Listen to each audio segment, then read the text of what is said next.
Bismillahirrahmanirrahim wa salatu wa salam ala rasulillah. Dans cette vidéo, nous allons présenter un troisième exemple d'application de la méthode des éléments finis qui porte sur l'analyse statique d'une poutre. L'exercice considéré est illustré par la figure ci-contre. En se basant sur la méthode des éléments finis et sous l'hypothèse d'une flexion pure, il est demandé d'étudier la statique de la poutre ABC dans le plan XY. La poutre ABC est homogène, de longueur 2L et a une section droite constante. Elle est encastrée en A, elle repose sur un appui simple en B et supporte une charge ponctuelle en C. Il est demandé de déterminer le vecteur des déplacements nodaux, les réactions aux appuis, les quantités, moment fléchissant, effort tranchant et rotation en fonction de X.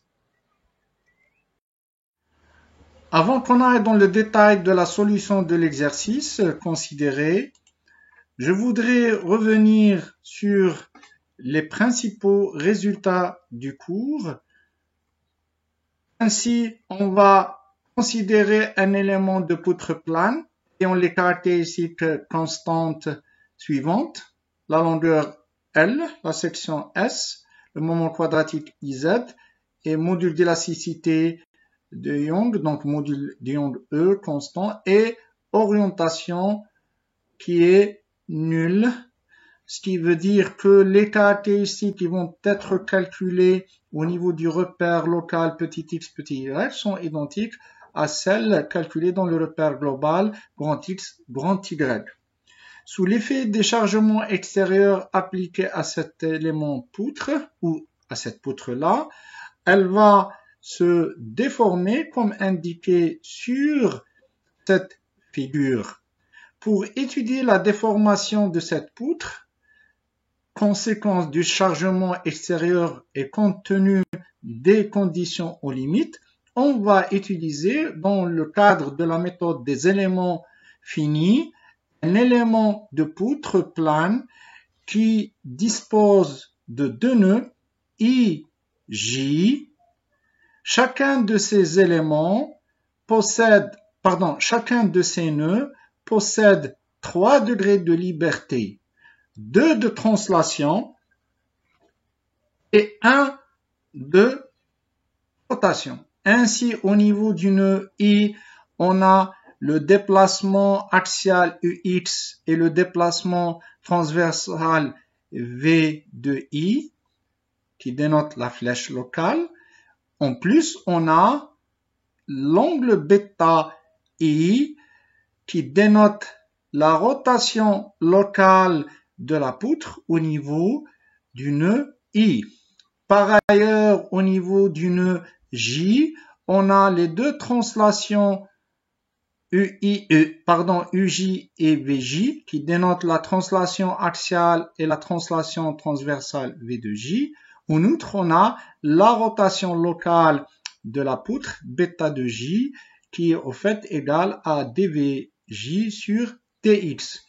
Ainsi, en fonction de ces 6 degrés de liberté, on va essayer de définir le champ de déplacement au sein de cet élément poutre de façon qu'on ait une évolution continue des fonctions Ux et Vdx qui dénotent la déformation axiale et transversale et également on a la possibilité d'évaluer la rotation locale au niveau de chaque point de la poutre caractérisée par l'abscisse X, donc bêta de X qui vaut dV sur dx. Ainsi, le champ de déplacement au sein de l'élément poutre est approché par des polynômes de degré 3 pour V de x, donc le déplacement transversal, et un polynôme de degré 1 pour le déplacement axial U de x, et on obtiendra ainsi les deux fonctions ux et vx comme étant la multiplication de la matrice n des fonctions de forme multipliée par le vecteur de déplacement nodaux Q de QE qui regroupe les déplacements au niveau des nœuds I et nœud J. Ces fonctions sont obtenues par application de l'interpolation linéaire et l'interpolation d'Hermite comme on l'a vu dans le cours. Sur la base de ces expressions, on peut obtenir les différentes grandeurs physiques couramment calculées dans le contexte de la résistance des matériaux qui caractérisent le comportement mécanique d'une poutre qui subit un chargement extérieur et on tiendra compte des différentes conditions aux limites appliquées à cet élément. Ayant déterminé le champ de déplacement au sein de l'élément poutre, on peut déterminer la matrice de rigidité élémentaire de cet élément en se basant sur l'expression de l'énergie de déformation. Tout calcul fait, on aboutira à une matrice de dimension 6 x 6 comme indiqué ci-contre. Une hypothèse généralement retenue dans le contexte des exercices d'application est celle de la poutre en flexion pure. Cela veut dire que le degré de liberté UI et UJ sont éliminés. Donc la poutre ne travaille pas en traction-compression. À cet effet, les lignes et colonnes numéro 1 et 4 vont être éliminées.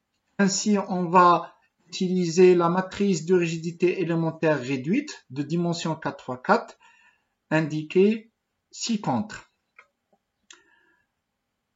Par ailleurs, si l'orientation θ de l'élément poutre n'est pas nulle comme supposé au démarrage, il est nécessaire de calculer la matrice de rigidité grand KE en faisant appel à la matrice d'orientation RE pour pouvoir réaliser la transformation de la matrice de rigidité élémentaire petit KE. Donc la matrice de rigidité globale de l'élément dans le repère global, c'est R transposé KE fois RE. C'est le même résultat que nous avons établi dans le contexte des triés.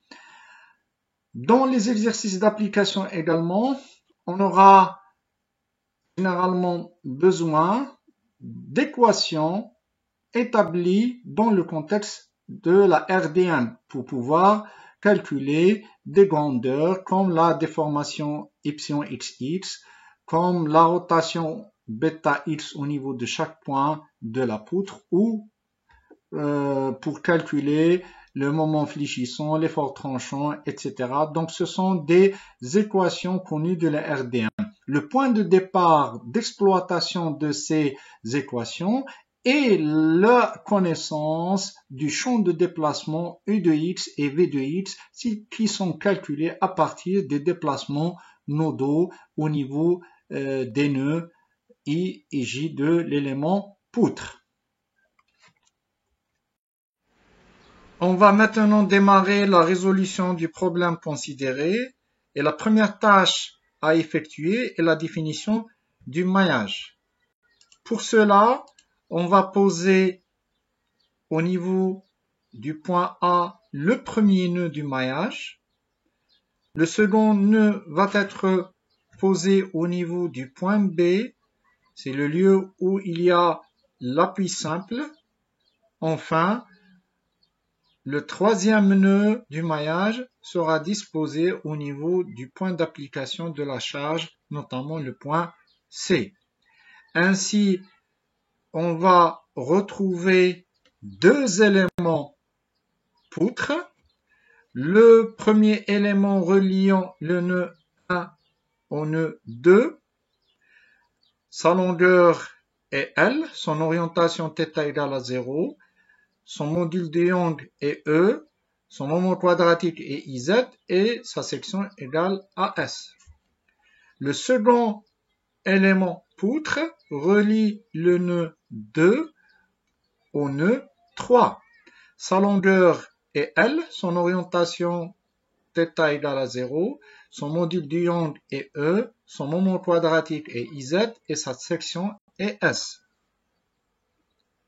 Chacun des nœuds utilisés pour la discrétisation de la structure considérée possède 2 degrés de liberté, un de translation qui est le V, qui caractérise le mouvement transversal le long de l'axe Y, donc ça caractérise la flèche de l'élément, et le deuxième degré de liberté est bêta, donc c'est l'angle d'orientation ou de rotation locale de l'élément qui vaut dv sur dx. Donc nous travaillons dans le cadre de l'hypothèse flexion pure. Donc la translation le long de l'axe X, elle est négligée. Ce maillage lui correspond les conditions aux limites suivantes. On a au niveau du nœud 1 un encastrement. Cela veut dire que tous les déplacements sont nuls. Donc V1 est égal à 0 et bêta 1 égale à 0. Au niveau du nœud 2, on a un appui simple. Cet appui simple est caractérisé par un déplacement transversal nul, donc V2 égale à 0.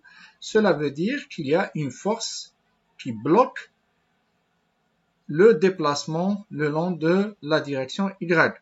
Si je reviens au nœud 1, où on a dit qu'on avait V1 est égal à 0, bêta 1 est égal à 0, cela dénote l'existence d'une force qui va bloquer le déplacement le long de l'axe Y, et également, il y a un moment au niveau de ce nœud qui va bloquer la rotation autour de l'axe Z.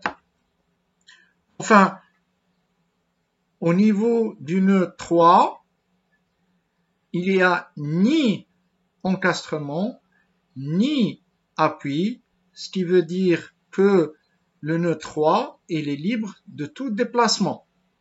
Donc, V3 et bêta 3 sont à déterminer. Par contre, au niveau du nœud 3, donc c'est le point C, on a l'application de la charge P dans le sens descendant.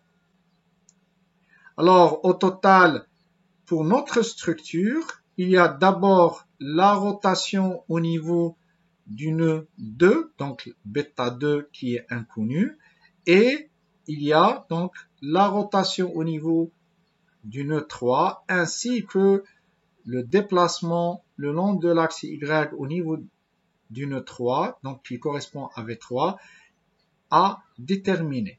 En termes d'effort, donc on doit déterminer la force F1 et le moment M1 ici, et la force F2 au niveau de ce nœud 2 qui bloque la translation V2. Il ne faut pas oublier que l'angle d'orientation des deux éléments 1 et 2 est nul, ce qui veut dire que les matrices de rigidité élémentaire au niveau du repère local et celles au niveau du repère global sont identiques. Donc cela va faciliter les calculs ultérieurs. On passe maintenant au calcul des matrices de rigidité élémentaire. Cela doit se faire sous l'hypothèse de flexion pure et on doit utiliser la matrice de rigidité élémentaire KE ci-contre. Pour cela, on doit remplacer avec les bonnes caractéristiques physiques et géométriques de l'élément considéré. Pour le premier élément E est égal à 1, on va trouver que petit k1 est égal à grand k1, donc matrice élémentaire dans le repère local, elle est égale à celle exprimée dans le repère global et vaut cette matrice-là. Donc, dans cette matrice, on a remplacé avec le bon module de Young, le bon moment quadratique IZ et la bonne longueur tirée à partir du tableau qu'on a établi dans la diapo précédente. Cela va correspondre au degré de liberté V1, bêta 1, V2, bêta 2 du premier nœud et du second nœud. Par ailleurs, pour l'élément 2, donc E est égal à 2, on va retrouver une matrice identique parce que les deux éléments sont identiques et la matrice, elle est présentée ici. Mais cette matrice correspond au degré de liberté V2, bêta 2, V3, bêta 3, des nœuds 2 et 3. Donc, la structure mécanique possède au total 6 degrés de liberté qui sont regroupés dans le vecteur de déplacement nodal de la structure, grand Q, qui est égal à V1, bêta 1, V2, bêta 2, V3, B3. Donc, on a au total 6 degrés de liberté. Cela veut dire que la matrice de rigidité de la structure obtenue par l'assemblage des deux matrices K1 et K2 va avoir une dimension 6 x 6. Cette opération consiste en l'assemblage des deux matrices élémentaires en une matrice de rigidité globale. On passe maintenant au calcul de la matrice de rigidité globale. Ce calcul peut se faire de différentes manières selon le contexte considéré et les moyens de calcul en notre possession. La méthode que je vais présenter est une méthode basique qui est généralement utilisée dans un contexte où on a une structure mécanique de faible dimension, donc un nombre réduit de degrés de liberté, et on a un calcul manuel à réaliser. Dans ce cas-là, l'assemblage des matrices élémentaires se fera par simple addition après repositionnement des éléments des matrices élémentaires en fonction des degrés de liberté impliqués. En effet, dans le cas de la structure étudiée, on va d'abord procéder à l'extension des dimensions des matrices élémentaires. Donc, on a vu dans une diapo précédente que K1 et K2 avaient des dimensions 4 x 4. Or, on sait que le vecteur de degré de liberté de la structure globale donc, possède 6 degrés de liberté, V1, bêta 1, V2, bêta 2, V3, bêta 3. Donc, on est obligé d'étendre les dimensions des matrices de rigidité élémentaire à 6 x 6. Donc, cela va être fait en introduisant des zéros au niveau des degrés de liberté non présents. Comme ici, donc, dans cette première matrice, on a mis des zéros pour les degrés de liberté correspondant à V3, B3, qui ne sont pas présents dans le premier élément. Et pour cette deuxième matrice, on a mis des zéros pour les degrés de liberté V1, bêta 1, qui ne sont pas présents dans le deuxième élément. Après cela, on va procéder à l'addition tout simple des deux matrice de rigidité résultante et cela doit se faire en faisant attention à la détection des éléments communs. Donc ici, les éléments communs ont été encadrés par ces rectangles en pointillés. Donc c'est une zone commune où il faut procéder à l'addition des éléments de ces matrices-là au niveau de ces endroits-là. Il faut faire attention que cette addition doit se faire en tenant compte du facteur commun qu'on a ici. Donc, dans le cas considéré, les caractéristiques physiques et géométriques sont identiques pour l'élément 1 et 2. Donc, l'opération, elle est simple. Mais dans la pratique, ce n'est pas toujours le cas. On peut avoir des longueurs d'éléments différents, des modules de Young différents, des sections variables. Ainsi, nous allons obtenir cette matrice de rigidité globale. On a au milieu ces quatre éléments, donc 24, 0, 0 et 8L au carré, qui sont obtenus par l'addition de ces quatre éléments communs entre les deux matrices K1 et K2. La matrice résultante représente la matrice de rigidité globale de la structure mécanique modélisé par deux éléments poutres en flexion pure qui a un encastrement au niveau du premier nœud, un appui simple au niveau du nœud de milieu et qui subit une charge extérieure au niveau du nœud 3. Donc, la clé de voûte de la solution de notre exercice est cette matrice de rigidité. Toute erreur lors de calcul de cette matrice va nous mener tout droit vers un échec.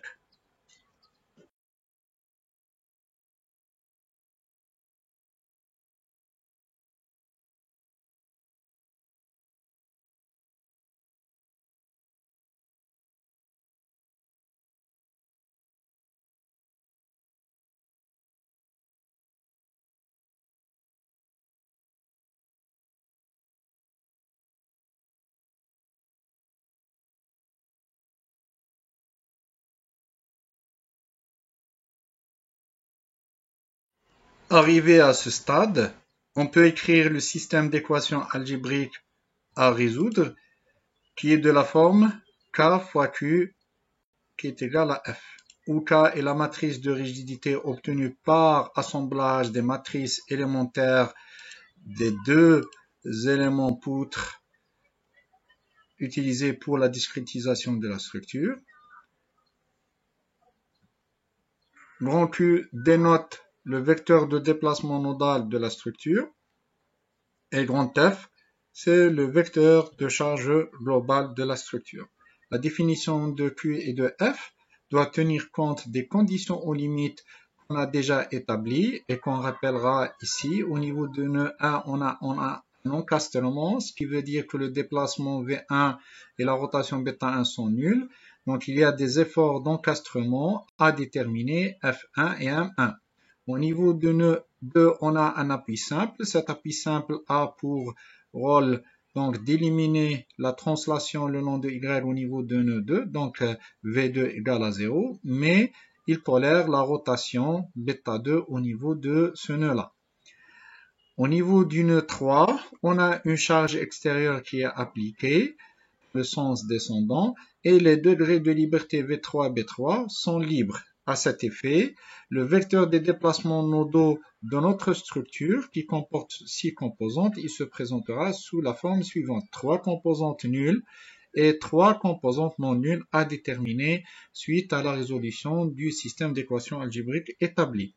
Le vecteur de charge globale, qui est l'assemblage de deux entités, il y a le vecteur des charges extérieures FE, qui se résume dans notre cas à la charge descendante P, donc qu'on a modélisé ici. Elle est appliquée au niveau du nœud 3. À cela se rajoute le vecteur de force nodale, qui regroupe toutes les forces nodales qui sont présentes au niveau du nœud 1, 2 et 3 et qui doivent tenir compte des conditions aux limites qu'on a établies. Donc, tout calcul fait, on va avoir grand F sous cette forme-là. En définitive, on va aboutir au système d'équations algébriques ci-contre. Donc, c'est un système d'équations à 6 équations. Donc, on a 6 inconnus, 3 de déplacement, donc β2, V3 et B3, et 3 inconnus en termes d'effort nodal, donc F1, M1 et F2. La résolution de ce système doit se faire en deux parties, comme on va le voir dans la suite. La résolution du système d'équations algébriques issu de la modélisation de notre structure va se faire en deux temps. D'abord, on procédera à la détermination des déplacements nodaux inconnus. Donc, le système d'équations auquel nous sommes arrivés est noté 1. Donc, c'est un système à 6 équations, 6 inconnues. Donc, on va éliminer les équations au niveau desquelles on a des déplacements nodaux nuls, donc notamment les 3 premières équations, ce qui va nous permettre d'établir un système d'équations réduit à 3 équations, 3 inconnues, qui sont les déplacements nodaux β2, V3, β3.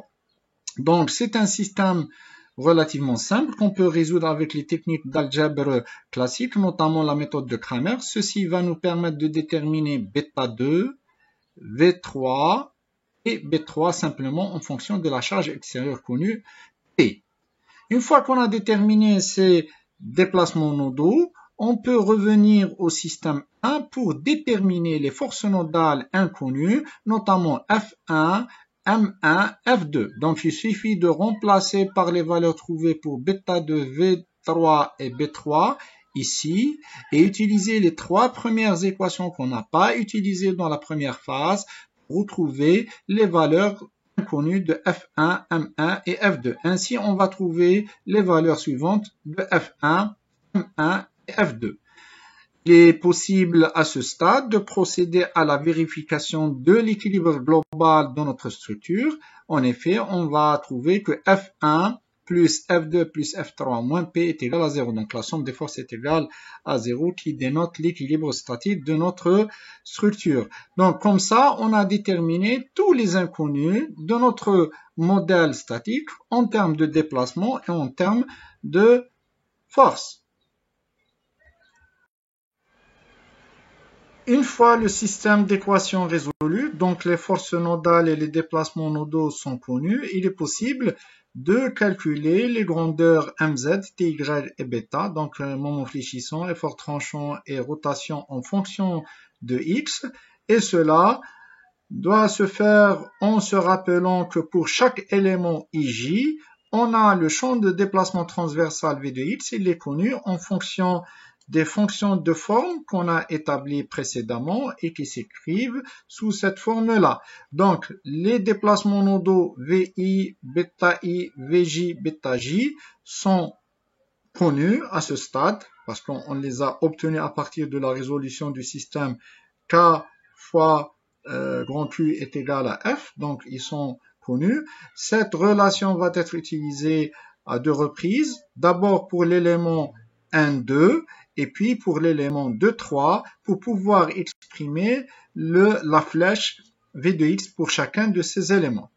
Donc, si on prend à titre d'exemple l'élément 1, on a les valeurs connues de V1, bêta 1 et V2 qui sont égales à 0 et la valeur de bêta 2 a été trouvée comme étant moins PL au carré sur 4EIZ. Donc, le remplacement de ces valeurs au niveau de cette expression nous permet de dire que la flèche le long de l'élément 1 qui relie le nœud 1 au nœud 2 est de la forme suivante. PL sur 4EI x au carré moins P fois x cube sur 4EI. Une fois l'expression de V de x connue, en se basant sur les relations de la RDM qu'on a présentées dans la diapo numéro 4 de cette présentation, il est possible de déterminer directement bêta de x, donc rotation au niveau de chaque point de l'élément 1, puis on peut trouver l'effort tranchant, ty. Enfin, on peut trouver le moment fléchissant mz au niveau de chaque point. Donc, cette opération peut être répétée pour l'élément 2 et cela doit se faire en utilisant les bonnes valeurs des déplacements nodaux. Donc, c'est un calcul systématique qui se fait de la même façon. Ceci termine la résolution de cet exercice.